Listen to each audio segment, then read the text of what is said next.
Welcome, curious minds, to the deep dive. Today we're journeying into a land that instantly conjures these really powerful images. Hmm. Mist-shrouded castles, ancient whispering forests, and that kind of pervasive echo of legends. Yeah. Yes, we're talking about Transylvania. But here's the thing. While popular imagination might be totally captivated by, well, one particular myth, Right, the big one. the deeper truth of Transylvania is just so much more intricate, more layered, and frankly, utterly compelling than any single story could ever suggest. Indeed. It's a region defined by these profound contradictions, really, and layered identities. So our core mission for this deep dive is to journey beyond the forest. That's the literal meaning of Transylvania. I didn't know that. Beyond the forest. Yeah. So we want to uncover its authentic history, carefully separate the enduring fact from the captivating fiction. Which is hard sometimes. It really is. And also marvel at its incredible natural beauty, understand its truly unique cultural tapestry, and importantly appreciate its surprisingly vibrant modern present. And to really get into those contradictions and rich layers, we've pulled together, well, an incredible range of sources for you today. We're sifting through historical accounts that peel back centuries of human experience. Literary analyses that show us how these powerful myths are constructed. Yeah, how the sausage gets made, so to speak. Exactly. And modern travel insights that reveal Transylvania as it actually is right now. Our goal is to give you a really well-rounded, nuanced understanding, moving past those easy stereotypes Definitely. to reveal the rich, textured landscape and the remarkably resilient spirit of its people. We'll identify key takeaways, connect some maybe unexpected dots, and show the enduring legacies that make this region so special. So yeah, let's peel back the layers, starting with the shadow that kind of looms largest over its global popular image. That's right. For so many of us, Transylvania is basically synonymous with the vampire, Count Dracula. But what's truly revelatory is just how different the historical figure, Vlad the Dracula, often known as the Impaler, was from his fictional counterpart. Totally different character, really. Yeah, and the first major insight here is that Vlad was, well, complex. Brutal, yes, but often seen as a just ruler, at least in the eyes of his own people. Right. He was a real historical prince of Wallachia. That's a key point. Wallachia. Which is south of Yeah, Transylvania. exactly. South. And he reigned intermittently, on and off, between 1448 and his death in 1476. So it's crucial to remember he wasn't a Transylvanian noble himself. His domain was adjacent. Okay, Wallachia, not Transylvania. Got it. And what's particularly striking about Vlad is where that infamous moniker comes from, I pay. It translates directly to the Impaler. Yikes. Yeah. And it wasn't just some gruesome nickname. It was a stark description of his preferred method of execution. Yeah. He literally impaled his enemies on massive stakes. Oh, wow. Okay. But this wasn't just, random cruelty. It was a deliberate, calculated tactic. Psychological warfare. Aimed at who, mainly? Particularly potent against the formidable invading Ottoman Turks. His aim was to terrorize his opponents into submission, project this image of ruthless power that would hopefully deter further aggression. And apparently it was incredibly effective. But how could someone so brutal also be seen as just? That's the contradiction, isn't it? It really is. That profound duality is what makes Vlad's legacy so complex. To his enemies, yeah, undeniably a monster. Sure. Yet to many of his subjects, he was viewed as harsh, yes, but ultimately fair. Someone who maintained order and, crucially, defended his lands. And he was also seen as a kind of heroic defender of Christianity against Ottoman expansion. Absolutely. Which at that time was a very real, very terrifying existential threat to the whole region. So you have this figure who is both terrifying and revered, really depending on your perspective. Okay, so his direct connections to Transylvania itself, you mentioned they're often exaggerated. Greatly exaggerated, yeah. For example, Vlad was indeed born in Ciawara in 1431. Okay, so there is a connection. There is, but it was during a period when his father, Vlad the Dracula, was living in exile there. So it was sort of a temporary thing, not a lifelong residency. Oh, right. He also had these intricate political and military relationships with the various autonomous Saxon cities within Transylvania, sometimes crucial alliances. And other times. And other times, he notoriously raided their merchants and territories, so complicated relationships. Okay. He was even imprisoned for a time by the Hungarian king, and many historians believe that confinement took place at the very imposing Corvin Castle. So he definitely had ties, interactions, conflicts. Yeah.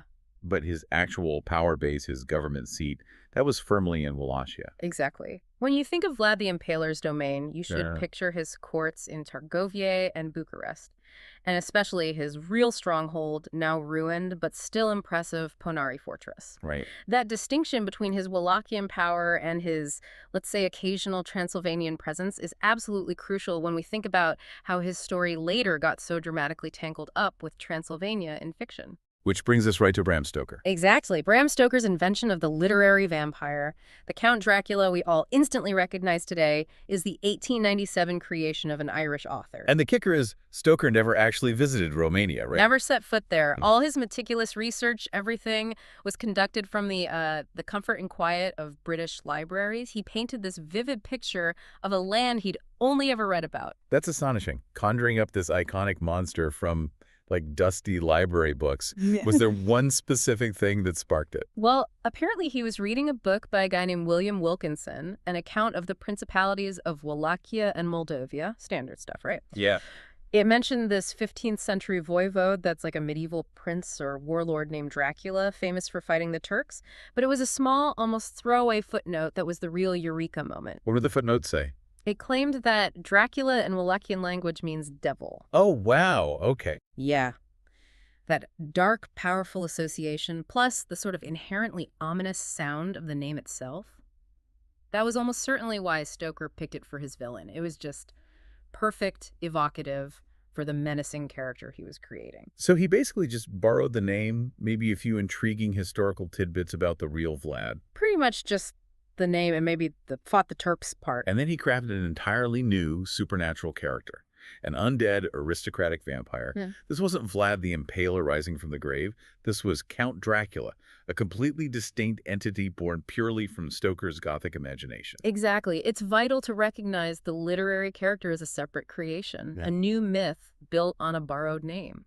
So then, why did Stoker choose Transylvania for the novel's setting, for Dracula's castle, instead of Wallachia, where the real Vlad actually ruled? Ah, good question. It boils down to Transylvania's reputation at the time. In the late 19th century, it was widely seen, at least in Britain, as this place steeped in deep superstition. Plus, it was perceived as remote, mysterious, and it had these truly mountainous Gothic landscapes. All of that combined to provide a far more fittingly mysterious and, frankly, chilling atmosphere for his horror story. So Wallachia just didn't have the same spooky vibe for him. Apparently not. It lacked that perceived mystical allure that a writer crafting a tale of the undead was looking for. It was about the atmosphere. That makes sense. It was about the feeling of the place, the mood, more than strict historical accuracy. Yeah. Okay, so let's trace how this legend has physically shaped the region today. Can you give us a kind of critical guide to these Dracula sites? Absolutely. And what's really remarkable here is how the modern Dracula Trail itself is largely a 20th century thing. It wasn't immediate. Right. It's this fascinating feedback loop where tourism and popular culture have sort of retroactively fused Stoker's fiction with scattered bits of Vlad's history. So the fiction starts influencing how we see the history. Precisely. This process has been so incredibly powerful that it has, in many ways, transformed genuinely historical sites into landmarks of a myth, sometimes overshadowing their actual historical significance. Wow. It's created this phenomenon where the legend has become, for many visitors anyway, more tangible, maybe even more popular than the complex history it kind of replaced. You see this immediately when you visit the region today. It's everywhere. So if you're looking for the most historically authentic site, the one with a real direct connection to Vlad the Impaler in Transylvania, where should you go? You really have to visit Sighiora. Where he was born. Exactly. The house is still there, right in the Citadel Square, where Vlad III was born back in 1431. Today, it's a restaurant and a small museum. It marks a genuine, if maybe brief, moment of connection between the historical figure and this specific Transylvanian town.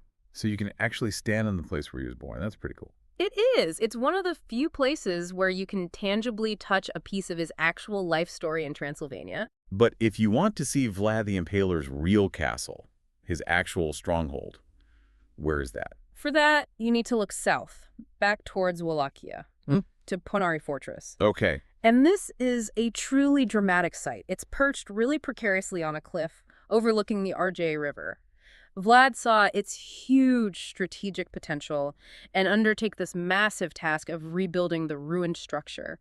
made it one of his main strongholds. Is it still standing? It's an imposing ruins today, but the sheer scale and the difficulty of getting up there are undeniable. You have to climb something like 1,480 steps. Whoa, okay, that separates the dedicated tourists from the casual ones. Definitely. But it stands as a far more historically accurate and arguably more imposing seat of power for the warlord than its more famous but largely fictional counterpart. And that, of course, brings us neatly to Bran Castle. Ah, Bran Castle, the global epicenter of the Dracula myth. And arguably its most successful, yet maybe most misleading landmark. I think that's fair to say.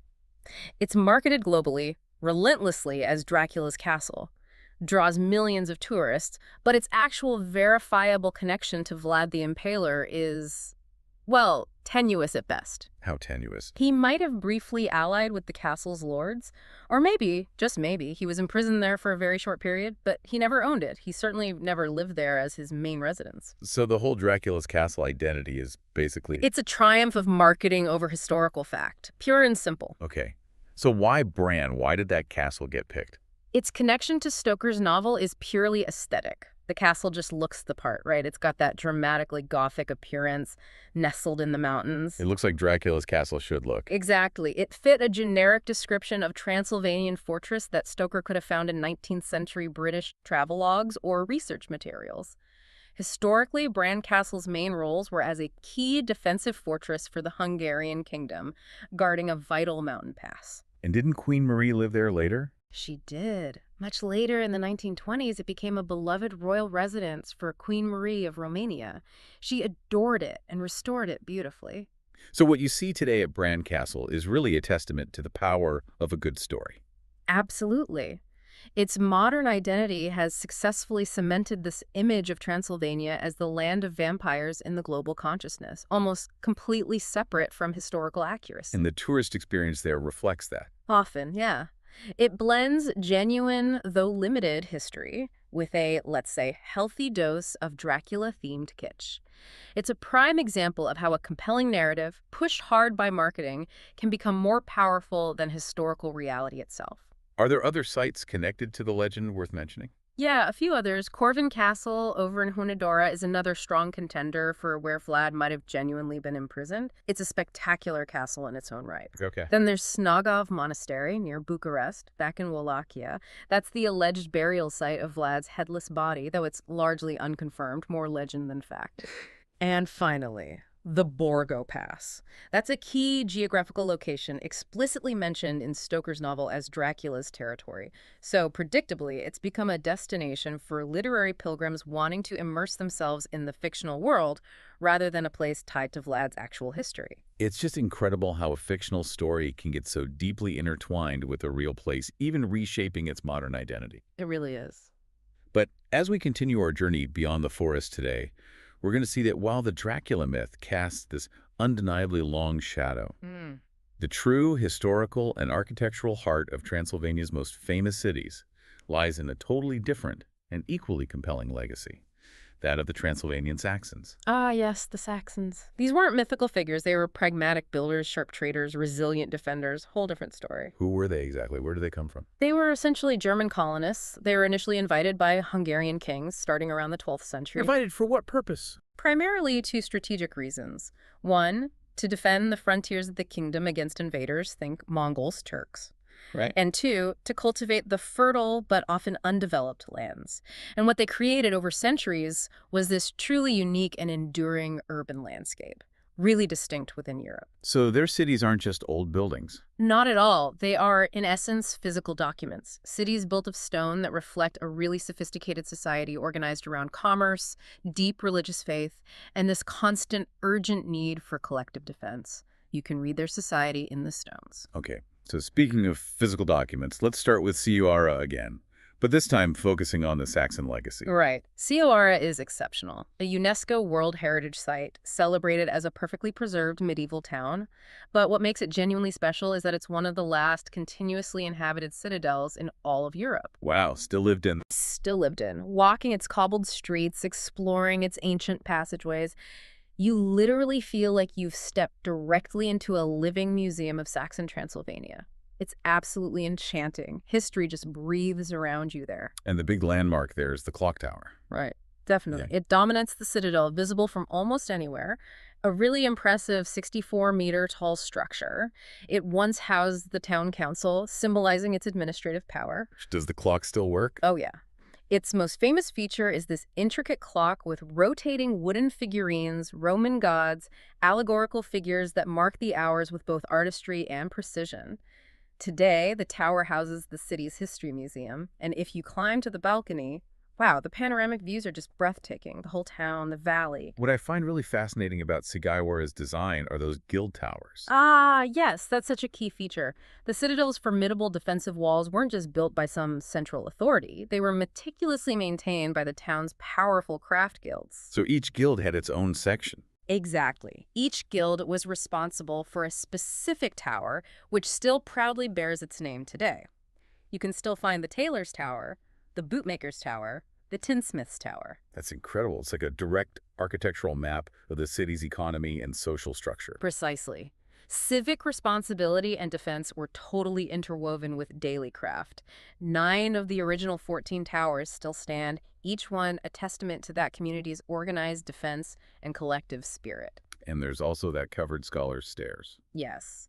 Another wonderfully unique feature, it's this wooden passageway, 175 steps, built way back in 1642. Wait, covered. Its original purpose was quite practical and pretty thoughtful, actually, to protect school children and churchgoers from the harsh weather, snow, rain, wind, as they made their daily climb up to the church on the hill. And the church at the top. That's an important Gothic church itself, with surviving fragments of its 15th century frescoes. Another little glimpse into the rich, religious, artistic life of the Saxon community. Okay, from the Living Museum of Sugawara, let's journey to Bryov, also known as Kronstadt, the Crown City. Right. Bryov, nestled dramatically right at the foot of Tampa Mountain. This was one of the most powerful, wealthiest commercial centers in medieval Transylvania. How'd it get so wealthy? Its location. It sat on key European trade routes. And that prosperity is still really visible today in the grandeur of its central square and the sheer scale of its fortifications. Those walls were meticulously built to withstand centuries of attacks, especially from Mongols and Ottoman Turks. And the huge church there, the Black Church. Iconic. It dominates Bryov's old town, truly magnificent, and it stands as the largest Gothic church in Romania. Why black? It earned that somber name after its walls were literally blackened by the Great Fire of 1689, a huge, devastating fire. What's inside? Inside, it houses one of the largest pipe organs in Eastern Europe, an incredible instrument still used for concerts. But what's truly extraordinary is its collection of over 100 priceless Anatolian carpets. Carpets. In a church. Yeah. Donated by wealthy Saxon merchants during the 17th and 18th centuries. This collection isn't just beautiful, it's this tangible proof of the city's vast commercial reach and the incredible wealth generated by its trade, like receipts hanging on the wall. That's amazing. And the heart of Bryov is the council square. Piais Fatility. That's it. The historic heart. It's surrounded by these wonderful, colorful, red-roofed merchant houses, each one looking like it has a story to tell about past prosperity. And right in the center is the Old Town Hall, which now houses the Bryov History Museum. Great place to dig deeper. And Bryov also had serious defenses. Oh, yeah. Its extensive defensive system is just powerful proof of its strategic importance and the constant threats it faced. You can still see surviving bits. Like what? Well, there's the massive Weaver's Bastion, which is now an interesting museum about the city's crafts and defenses. There's the fairy tale Catherine's Gate, the only original medieval gate still standing, feels like stepping back in time. And standing guard on the forested slopes above the city, you can spot the imposing black and white towers. Stark reminders of that bygone era of vigilance and siege. Okay, and our third Saxon city, Sibiu, or Hermannstadt, the one that was European capital of culture. That's the one, back in 2007. Sibiu is renowned for its elegance, its Germanic architecture, these grand, expansive squares, and that really unique, almost unnerving architectural feature. The eyes of Sibiu. Right, the roof windows that look like eyes. Exactly. These small, eyelid-shaped dormer windows that seem to peer out from the steep-sloped roofs of many old buildings. It creates this feeling that you're constantly being watched. It's quite captivating and, yeah, a little eerie. Were they designed to be creepy? Haha, probably not. Their origins are actually quite practical. The eyes were ingeniously designed as a ventilation system for the house's huge attics. Attics used for storage. Exactly. For storing grain, cured meats, other valuable goods, they needed airflow. However, their distinct, almost human-like appearance quickly gave rise to local folklore. Legends emerged suggesting they were built not just for function, but maybe to intimidate people into good behavior, like symbolic, ever-present surveillance from above. And doesn't this feature have a modern resurgence? It did, and this is where it gets profoundly modern. That symbolism proved remarkably durable. In 2017, these centuries-old eyes were adopted as the powerful logo for a major anti-corruption movement, Va Vedem din Sibiu. Which means... We see you from Sibiu. It's incredible how this ancient architectural feature, born of practicality, later imbued with folklore, was transformed into this cutting-edge, modern political statement about civic vigilance and accountability. Wow. That evolution from practical design to local legend to political icon powerfully shows how architecture can absorb and reflect a society's changing anxieties and aspirations. It's a brilliant example of the past resonating and finding new meaning today. That really does highlight how the physical landscape carries these layers of meaning. Okay, speaking of which, let's shift our focus now beyond the cities. Let's journey through the wild heart of Transylvania. Right, because here the landscape isn't just a passive backdrop. It's an active force. It's been in this centuries-long dialogue with human ingenuity and the constant need for survival. It profoundly shaped settlement patterns, military strategy, even the psychology of the people. And this interaction between nature and human effort is really clear in two iconic features. I'd say so. Most dramatically evident in its remarkable network of fortified churches and the breathtaking Transvagalian highway, two very different responses to the landscape. Let's start with the fortified churches. They sound unique. They truly are a phenomenon unique to Transylvania. The region has this incredibly dense network over 150 villages, each featuring its own fortified church. 7 of them are even collectively listed as a UNESCO World Heritage Site. So more than just churches. Much more. In a land repeatedly swept by invasions and brutal conflict, these weren't just places of worship. They were community citadels, literal sanctuaries in a landscape perpetually under siege.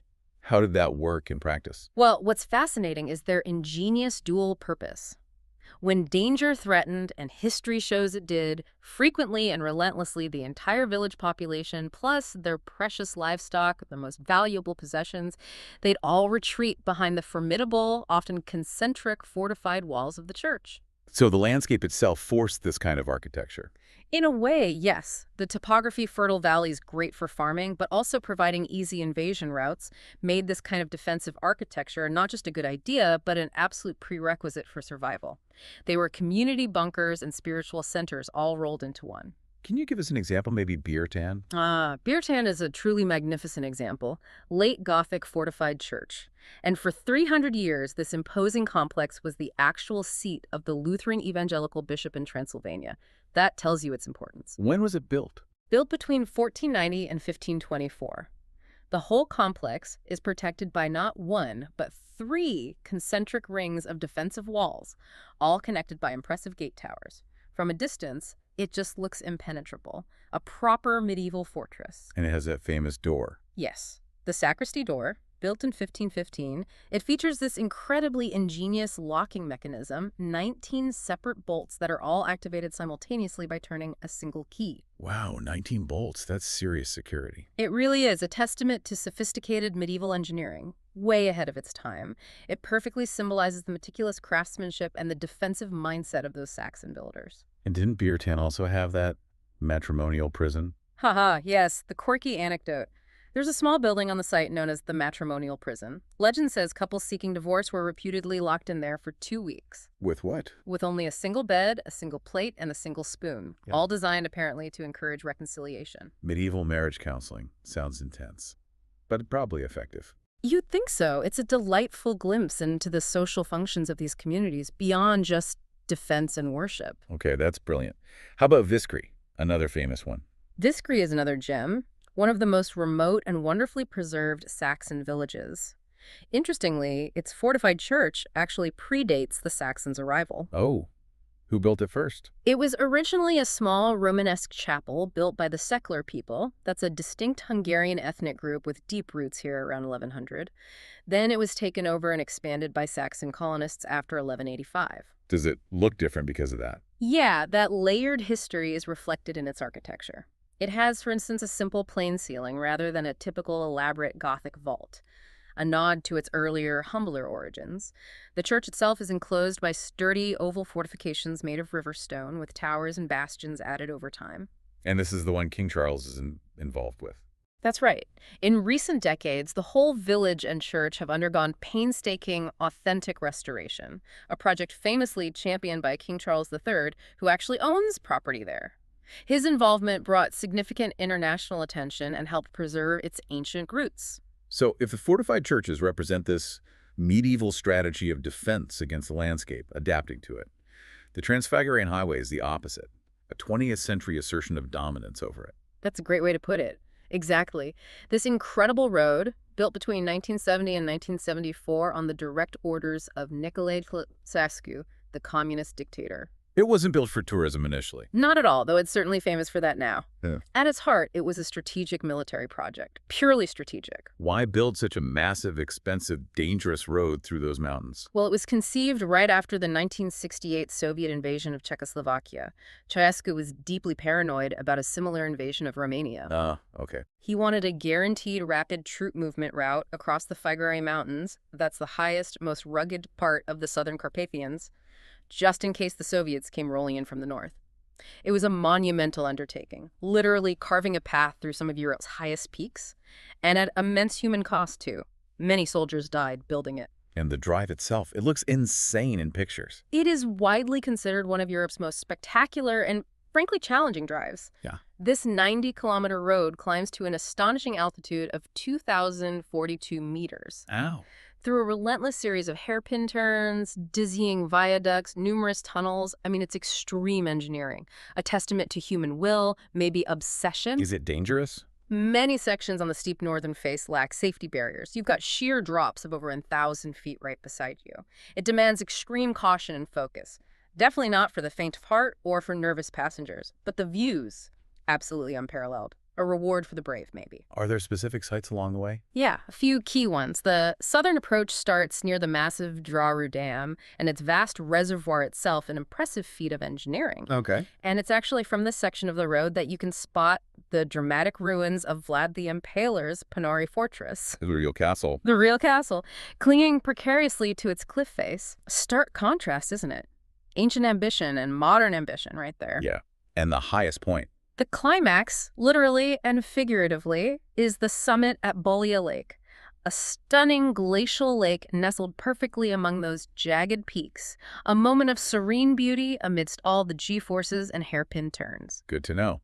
And practically speaking, it's not open year-round. Definitely not. Due to extreme winter weather, heavy snow, avalanches, the high-altitude section is only open for a few months each year, typically from the end of June, maybe early July, until the end of October. And expect crowds. Oh, yeah. Peak summer months, July and August, see the heaviest traffic. Countless people flock there to experience this engineering marvel and those breathtaking vistas. Go early, or maybe try September if you can. Good tip. Okay, so beyond the engineering marvels and the resilient fortified villages, there's the Carpathian wilderness itself, Europe's last great frontier. You could definitely call it that. Over half of the entire Carpathian mountain range lies within Romania. That creates one of Europe's most extensive and, in many parts, pristine wilderness areas. So hiking opportunities galore. Absolutely. For all skill levels, everything from gentle valley walks, perfect for families, to some of the continent's most demanding multi-day treks for really seasoned adventurers. How are the trails marked? Is it easy to navigate? Well, they have a unique trail marking system. Unlike, say, the U.S. system, the Romanian system uses a combination of colors and distinct geometric shapes, stripes, circles, triangles to denote routes. Okay.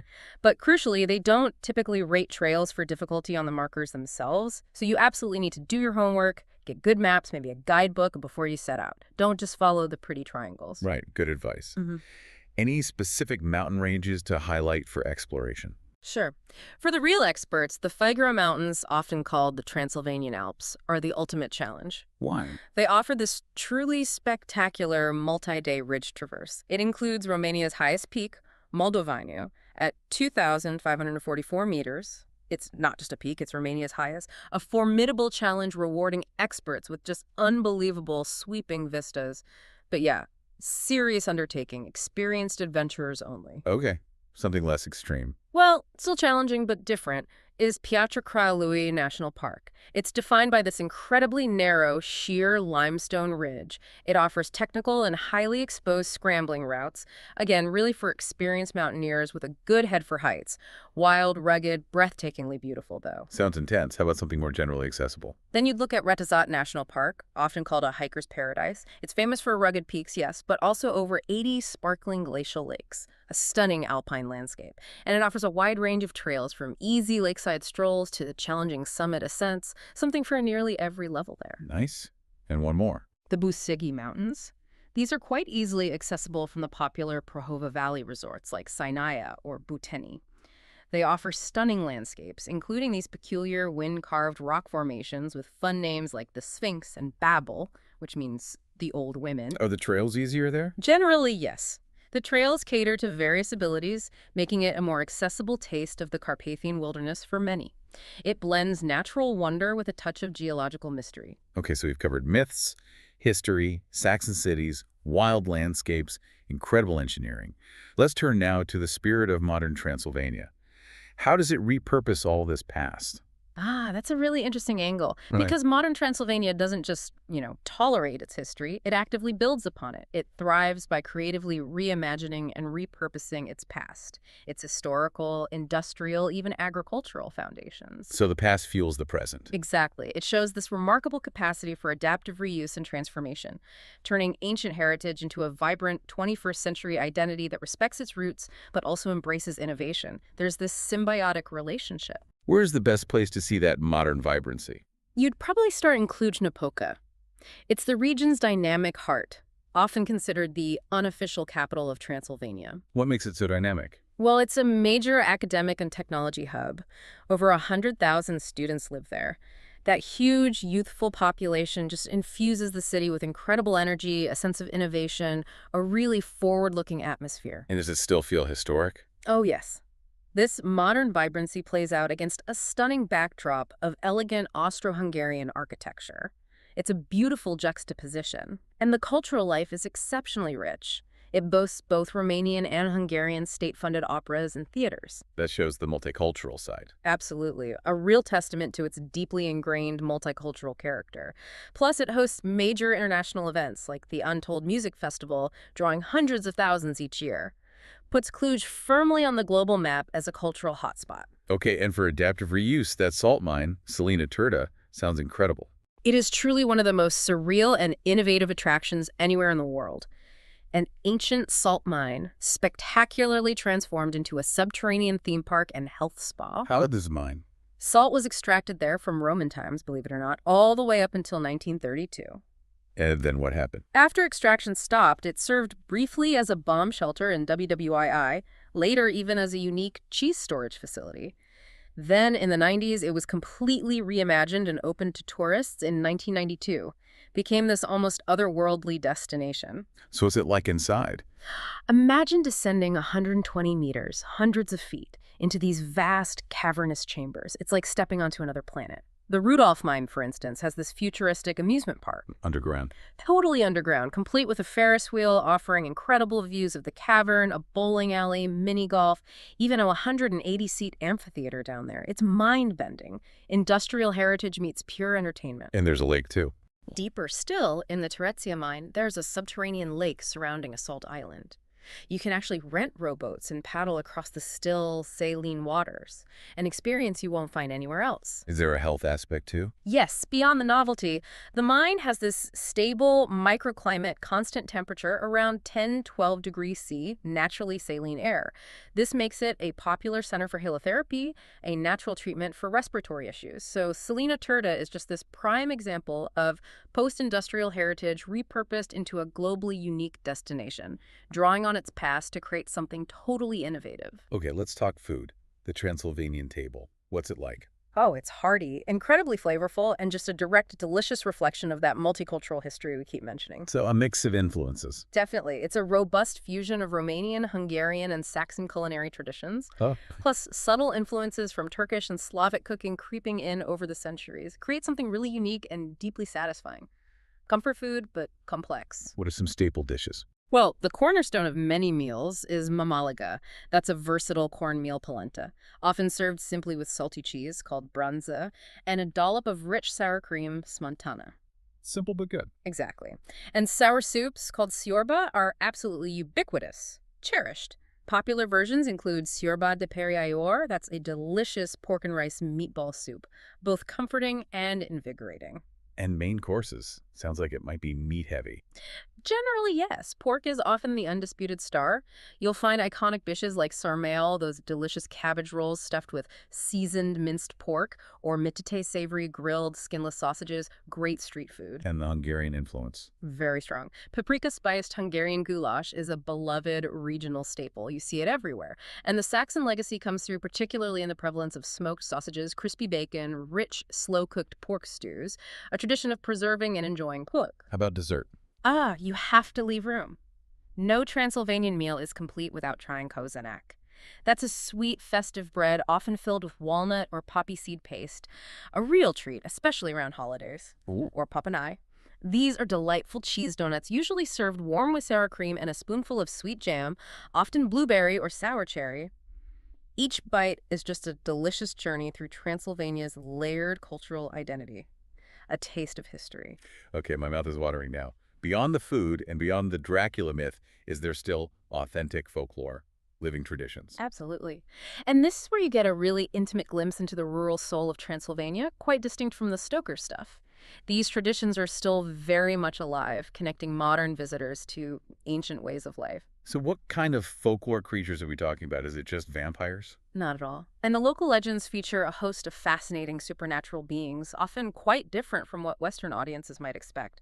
Maybe the most significant is the Strigoi. The Strigoi, what's Yeah. that?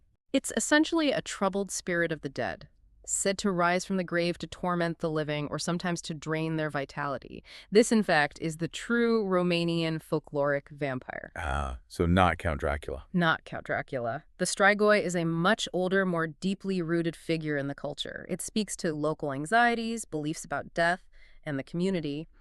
It's not an aristocratic count in a castle. It's often a restless, sometimes vengeful spirit from the village itself, maybe someone you knew, a different kind of fear. Interesting distinction. Any others? Yeah, you also have the Aile. These are described as beautiful but dangerously alluring female spirits who dance mysteriously in the moonlight, sometimes luring travelers off their paths. Okay, noted. Avoid mysterious moonlight dances. Good plan. And then there are the Solomonari, powerful wizards said to control the weather, summon storms, even command dragons. Another intriguing part of the oral tradition, reflecting that deep connection to nature and its unpredictable forces. So these aren't just quaint stories. No, they reflect deeply held beliefs, a rich oral history. And alongside this vibrant folklore, traditional crafts are still actively practiced in many villages across Transylvania. Living traditions, connecting directly to a centuries-old way of life passed down through generations. Like what kind of crafts? Well, you can find incredibly intricate weaving, traditional blouses known as ei, and other beautiful household textiles, each pattern telling a story. There's distinctive pottery from centers like Corund, ornate wood carving, you see it in homes and churches. The enduring craft of blacksmithing, still vital for rural life. Amazing. And one of my personal favorites, the delicate art of painting Easter eggs. Using wax-resist methods to create incredibly complex geometric regional motifs. Each one is like a tiny masterpiece. These crafts are just tangible connections to a past that is still very much alive and vibrant today. They offer a true piece of Transylvania's soul. So as we bring this deep dive to a close, it feels like Transylvania really does defy any simple categorization. Absolutely. It's a land where the past isn't some foreign country. It's a constant living presence. It profoundly informs the landscape, the architecture, the identity of the people. Its history isn't just remembered, it's really lived, woven into the fabric of the place. Yeah. To journey beyond the forest, it seems, is to enter this realm of really profound contradictions. You have fairy tale beauty that was born from centuries of brutal conflict. A region whose global identity is largely shaped by a fictional vampire. yet whose true soul maybe resides more in the enduring legacy of those Saxon builders or Romanian shepherds or Hungarian nobles who carved out a life there. Well said. And the modern Dracula myth, that symbiotic fusion of history, literature, commerce, it's definitely become a tangible economic and cultural force. It reshapes tourism, perception. You can't ignore it. But it's not the whole story. And not by a long shot. As we've explored, it's in the quiet resilience of a fortified church, the vibrant intellectual energy of Cluj-Napoca, the surreal wonder of that repurposed salt mine, or the hearty, multicultural flavors of its table. That's where the authentic, multifaceted spirit of Transylvania is truly found. So what's the ultimate takeaway then? What should we leave our listeners thinking about? I think it's that Transylvania is a land that has learned not just to live with its complex history and its potent legends, but to actively build upon them, to integrate them into a dynamic present. Creating something new from the old? Exactly. The result is one of Europe's most challenging, definitely rewarding, and deeply textured cultural landscapes. It's a place where a vibrant future is being meticulously constructed right on the foundations of a timeless and often turbulent past. So maybe it invites you, the listener, to consider how any place in the world reconciles its often conflicting myths with its profound realities, and what lessons that might hold for understanding any complex region, anywhere. Yeah. Perhaps, if you've been listening closely today, you might feel a compelling pull to explore this deeply textured, sometimes contradictory, but always fascinating cultural landscape for yourself.